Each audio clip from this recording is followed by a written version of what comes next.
Okay, तो class 11 का हम लोग ट्रिग्नोमेट्री जो चैप्टर है उसको डिस्कस करने वाले हैं लोग, ठीक है। बहुत ही इंपॉर्टेंट चैप्टर है, मतलब इतना इंपॉर्टेंट है ना कि इसका यूज तो फिजिक्स में भी होगा और उसके बाद क्लास 12th में जाएगा लोग, कैलकुलस पढ़ा जाएगा या बहुत सारा चैप्टर में इसका यूज होता है, ठीक है। इसको स्किप नहीं करा जा सकता है और ये एक ऐसा चैप्टर है कि अगर ढंग से समझा जाए ना, एक एक बात को ध्यान से सुनते चलेगा लोग और पूरा फॉर्मूला याद होगा, अगर पूरा फॉर्मूला याद हो जा रहा है और क्वेश्चन का अच्छे से प्रैक्टिस कर लेगा लोग, तो ये चैप्टर आसानी से समझ भी आ जाएगा, ठीक है। टफ चैप्टर नहीं है, बस इसमें ये होता है कि प्रैक्टिस ज्यादा खोजता है और उसके बाद फॉर्मूला पूरा याद होना चाहिए।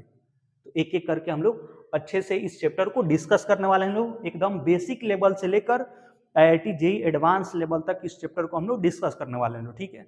तो साथ में धैर्य बना के जुड़े रहना है। तो ट्रिग्नोमेट्री समझने से पहले, क्योंकि इसमें एंगल यूज होगा, ठीक है, तो सबसे पहले हम लोग क्या करते हैं लोग, ट्रिग्नोमेट्री पढ़ने से पहले, अच्छा ये ट्रिग्नोमेट्री को बहुत जगह कंपाउंड एंगल भी बोला जाएगा, ठीक है। इस चैप्टर का नाम बहुत जगह कंपाउंड एंगल्स भी सुनने को मिलेगा या लिखा हुआ मिलेगा, तो कंफ्यूज नहीं होना है, ठीक है। ट्रिग्नोमेट्री बोला जाए या कंपाउंड एंगल्स बोला जाए, बात वही है, ठीक है। सुनेगा लोग अब ध्यान से, ठीक है। बहुत जगह इस चैप्टर को ट्रिग्नोमेट्री लिखा गया है, बहुत सारे बुक में इसको कंपाउंड एंगल्स बोला जाता है, ठीक है। तो पहला जो हम लोग इसमें समझने वाले हैं लोग, पहला जो टॉपिक है ये है एंगल मेजरमेंट सिस्टम। क्या है? Angle measurement system. इसको पहले डिस्कस कर लेते हैं लोग।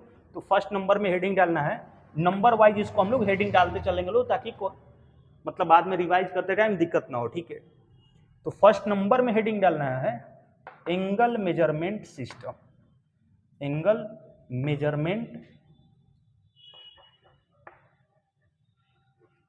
सिस्टम। और एक चीज और बता दे, ये ना पहले जो 10th क्लास का बिहार बोर्ड में एडवांस मैथ आता था, उसमें 2 चैप्टर पढ़ना होता था, एक तो कोऑर्डिनेट ज्योमेट्री और ट्रिग्नोमेट्री। ये जो भी पढ़ने वाले हैं लोग ना, भी अगर कोई एडवांस मैथ पढ़ा हुआ है, बिहार बोर्ड से है, तो उसको ये चैप्टर पहले से ही क्लियर रहता है, ठीक है। कोऑर्डिनेट ज्योमेट्री और ये ट्रिग्नोमेट्री। जैसे मेरे टाइम पे मैंने तो इस अभी ये चैप्टर है इसको 10th क्लास में ही पढ़ लिया था, ठीक है। हेडिंग डाल लेना है एंगल मेजरमेंट सिस्टम। तो हम लोग 3 टाइप का सिस्टम पढ़ने वाले हैं, ठीक है। एंगल मेजर करने का 3 सिस्टम है। एक सिस्टम का नाम है सेक्सागेसिमल सिस्टम। कौन सा सिस्टम? सेक्सागेसिमल सिस्टम। धैर्य बना के लिखते चलना है साथ में, ठीक है। पहला सिस्टम है सेक्सागेसिमल सिस्टम। पूरा डिटेल में बात करा जाएगा, बिल्कुल टेंशन लेने की जरूरत नहीं है, एकदम बेसिक से एडवांस लेवल, ठीक है। पहला सिस्टम है सेक्सागेसिमल सिस्टम। सेकेंड जो सिस्टम है इसका नाम रखा गया है सेंटेसिमल सिस्टम। Centesimal system. और थर्ड जो सिस्टम है ये है सर्कुलर सिस्टम,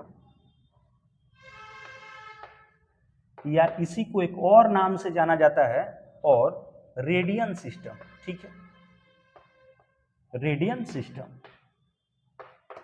ये 3 सिस्टम के द्वारा हम लोग एंगल को मेजर करते हैं लोग, ठीक है। सेक्सागेसिमल सिस्टम में हम लोग एंगल को डिग्री में मेजर करते हैं लोग। अभी तक तो सब कोई नाम सुना होगा डिग्री, इतना डिग्री का एंगल, इतना डिग्री का एंगल, ठीक है। तो ये सेक्सागेसिमल सिस्टम में ही हम लोग एंगल को डिग्री में मेजर करते हैं लोग, ठीक है। अब जो सेंटेसिमल सिस्टम है इसमें हम लोग एंगल को ग्रेड में मेजर करते हैं लोग। आई होप कोई नाम सुना होगा, नहीं सुना है लोग तो सुन लिया होगा सब कोई। सेंटेसिमल सिस्टम में हम लोग एंगल को ग्रेड में मेजर करेंगे। और ये जो सर्कुलर सिस्टम है या रेडियन सिस्टम है, नाम से ही पता चल रहा है, इसमें हम लोग एंगल को रेडियन में मेजर करने वाले हैं लोग। क्या चीज में? रेडियन में मेजर करा जाएगा, ठीक है। ये 3 सिस्टम है, सेक्सागेसिमल system, centesimal system, circular system, ठीक है। यानी सर्कुलर सिस्टम को एक और नाम से जाना जाता है रेडियन सिस्टम। सेक्सागेसिमल सिस्टम में हम लोग एंगल को डिग्री में मेजर करेंगे, इसमें ग्रेड में मेजर करा जाएगा और इसमें रेडियन में मेजर करा जाएगा। तो ये सब बात को नोट करते चलना है, प्रॉपर ढंग से नोट्स बनाना है, ठीक है। अब आते हैं लोग एक एक सिस्टम को अच्छे से डिस्कस करते हैं लोग, ठीक है। तो अब आते हैं लोग, ये तो हो गया angle measurement system. First number में ये हेडिंग डाला गया कितना सिस्टम है? 3 सिस्टम डिस्कस करने वाले हैं लोग, सेक्सागेसिमल system, centesimal system, circular system या रेडियन सिस्टम। ठीक है, सब कोई लिख लिया होगा। अब इसको इरेज करते हैं और फर्स्ट नंबर में हम लोग डिस्कस करने वाले हैं लोग अब सेक्सागेसिमल सिस्टम। ठीक है, ये जो पहला सिस्टम है इसको डिस्कस करने वाले हैं लोग। ये तो हम लोग को नोट कर चुके हैं ना, सेक्सागेसिमल सिस्टम में हम लोग एंगल को डिग्री में मेजर करेंगे। ओके, तो सेकेंड नंबर में, अब सेकेंड नंबर में हेडिंग डालना है पहला सिस्टम कौन था? सेक्सागेसिमल सिस्टम, उसको डिस्कस करने वाले हैं लोग। सेक्सागेसिमल सिस्टम, सेक्सागेसिमल सिस्टम पहले ही बात करा गया है, इसमें हम लोग एंगल को डिग्री में मेजर करते हैं लोग। तो इसको कैसे डिफाइन करा गया कि अगर कोई एक राइट एंगल है, ठीक है, क्या है? राइट एंगल है, एक राइट एंगल है, ठीक है, राइट एंगल मतलब ऐसे एंगल है, ठीक है, अगर ये राइट एंगल है कोई, तो इस राइट एंगल को अगर 90 इक्वल पार्ट में डिवाइड कर दिया जाए, देखना लो कैसे डिग्री को डिफाइन करा गया है।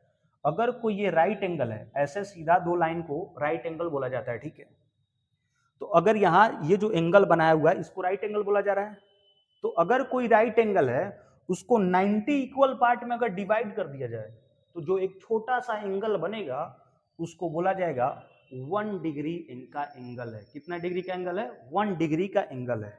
तो इस एंगल को ऐसे 90 इक्वल पार्ट में डिवाइड कर दिया जाए, कितने इक्वल पार्ट में?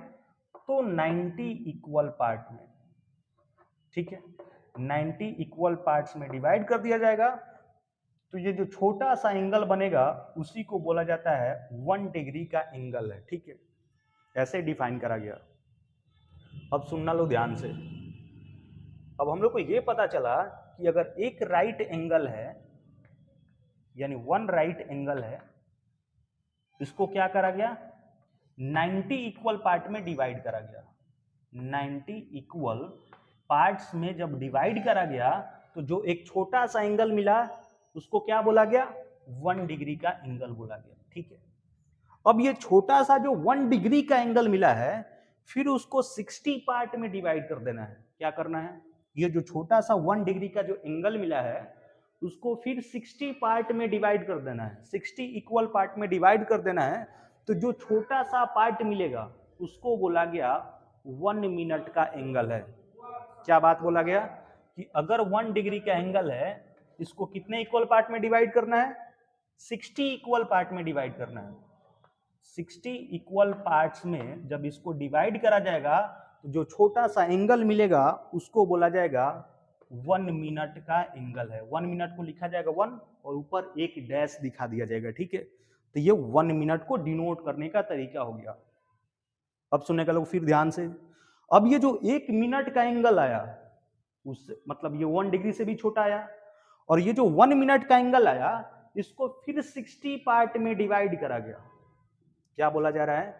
ये जो 1 मिनट का एंगल आया है 1 डैश, इसको फिर अगेन क्या कर रहे हैं? 60 इक्वल पार्ट में डिवाइड कर रहे हैं। 60 इक्वल पार्ट्स में जब डिवाइड करा जा रहा है तो जो फिर छोटा सा एंगल आएगा उस एंगल का नाम रखा गया 1 सेकेंड। तो 1 और ऊपर डबल डैश डिनोट करा जाएगा, तो उसको 1 सेकेंड पढ़ा जाएगा कि 1 सेकेंड का एंगल है। ठीक है, तो फिर से एक बार रिकॉल कर रहे हैं, रिपीट कर रहे हैं। एक राइट एंगल लेंथ था, ठीक है, 1 राइट एंगल को 90 इक्वल पार्ट में डिवाइड करा गया तो 1 डिग्री का एंगल मिला।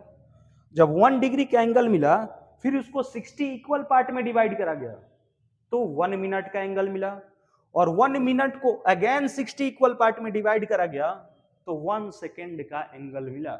ठीक है, यानी कुल मिला के यहां से अब क्या सीखने को मिला? अब यहां से हम ये बोल सकते हैं, अगर तुम लोगों से पूछा जाए कि एक राइट एंगल में कितना डिग्री होगा, तो सुनेगा लो ध्यान से। एक राइट एंगल को 90 पार्ट में जब डिवाइड करा गया था, 90 पार्ट में डिवाइड करा गया था, तो उस छोटे से पार्ट को, एक पार्ट को 1 डिग्री बोला गया है। तो ऐसे एक राइट एंगल में 1 डिग्री का कितना एंगल बन जाएगा? 90 बन जाएगा। समझ आया बात? क्योंकि राइट एंगल को 90 पार्ट में ही तो डिवाइड करा गया था, तो छोटा पार्ट को 1 डिग्री बोला गया है। इसका मतलब ऐसे 1 डिग्री कितना कै को बना होगा, 90 को बना होगा, यानी एक राइट एंगल में 90 डिग्री होगा। समझ आया बात?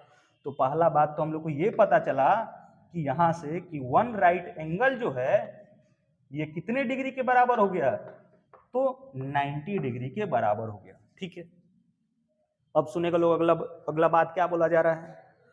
अब ये पता चला कि 1 डिग्री को 60 पार्ट में डिवाइड करा गया है, तो एक छोटा सा एंगल को 1 मिनट बोला गया है, यानी 1 डिग्री में कै गो मिनट वाला कै गो एंगल बनेगा, तो 60 को बनेगा।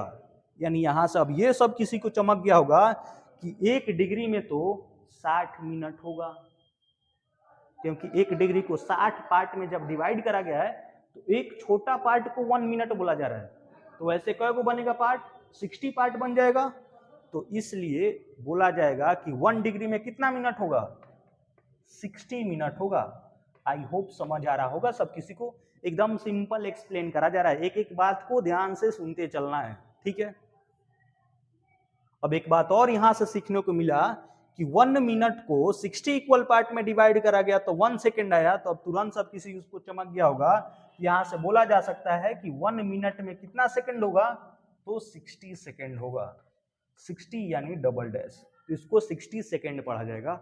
तो ये जो ब्रैकेट में बंद करा जा रहा है इसको याद रखना है। क्या करना है, याद रखना है, मेमोराइज। ठीक है, इसको याद रखना है, जिसको बोला जाएगा याद रखने के लिए उसको याद रखना है। पूरा अच्छे से एक्सप्लेन कर दिया गया है, लेकिन लास्ट में हमको इसको याद रखना है। याद रखने का मतलब हुआ प्रॉपर ढंग से याद रखना है, फ्लुएंटली याद होना चाहिए कि अगर तुरंत पूछा जाए 1 राइट एंगल कितना डिग्री, तो 90 डिग्री, 1 डिग्री कितना मिनट, 60 मिनट, 1 मिनट कितना सेकेंड, 60 सेकेंड। तो ये था सेक्सागेसिमल सिस्टम के बारे में जो कॉन्सेप्ट हम लोग को पता होना चाहिए, ये था। ठीक है, तो सब किसी को नोट कर लेना है। अब हम लोग नेक्स्ट पार्ट में सेंटेसिमल सिस्टम को डिस्कस करने वाले हैं लोग। ठीक है, तो इसको इरेज करते हैं लोग।